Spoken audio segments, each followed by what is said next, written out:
Donc le football en marchant, c'est une activité qui existe ailleurs et qu'on a voulu mettre en place à l'Esplin. Donc on l'a complètement découvert.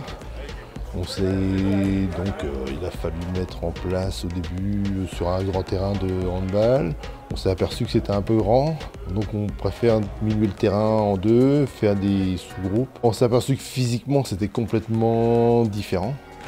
On a vraiment eu la première soirée, au bout de 30 minutes, tout le monde avait mal dans les quadriceps, dans les cuisses. Et en fait, on s'est aperçu qu'on n'est pas du tout dans une démarche de course, non plus de marche. Et qu'on appelle ça la proprioception, une forme de musculation statique. Et c'est pour ça que ça fait un bon renforcement musculaire, notamment sur les quadriceps, qui sont les muscles des cuisses. C'est pas de rebond au-dessus d'1,50 m, voilà, et puis après nous on adapte. On adapte, par exemple, pas tirer dans son camp. Il faut traverser la ligne médiane, voir des zones plus réduites pour remarquer, afin de pouvoir progresser quand même, autrement que d'envoyer le ballon devant.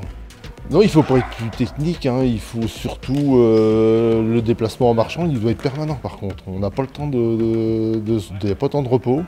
Par contre, physiquement, c'est moins dur quand même, puisqu'on marche, il n'y a pas de course, donc les gens plus âgés peuvent participer largement.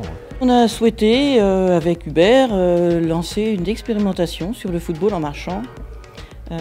C'est une pratique qui commence à se développer en France, mais qui est née en Angleterre, et qui permet de réunir, enfin c'est notre but, des personnes différentes venant de plusieurs horizons et qui peuvent jouer ensemble puisque c'est facile d'accès.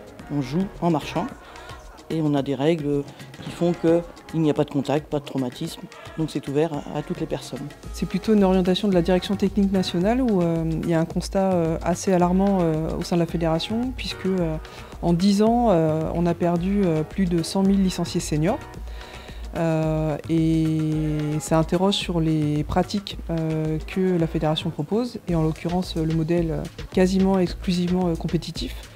Et du coup, l'idée, c'est de développer d'autres pratiques qui pourraient convenir davantage pour accueillir un nouveau public d'une part et permettre aussi de fidéliser nos licenciés. On a une commande de pouvoir expérimenter le foot en marchant sur la région Normandie d'ici la fin de la saison.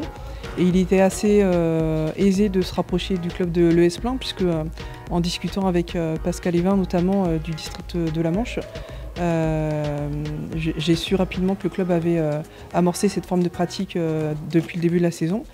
Et du coup, l'idée, c'est de s'appuyer sur l'existant déjà, voir comment ça se passe. Donc effectivement, prendre déjà un petit peu les marques.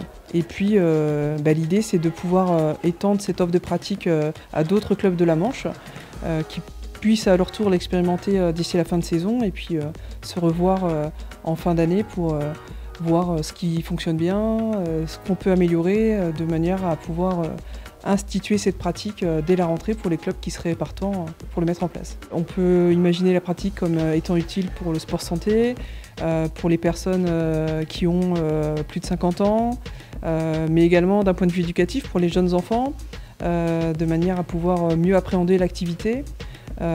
C'est aussi pour les femmes une porte d'accès peut-être plus facile. Donc il y a vraiment plein d'intérêts pour que cette pratique se développe. À bientôt sur tvie.tv.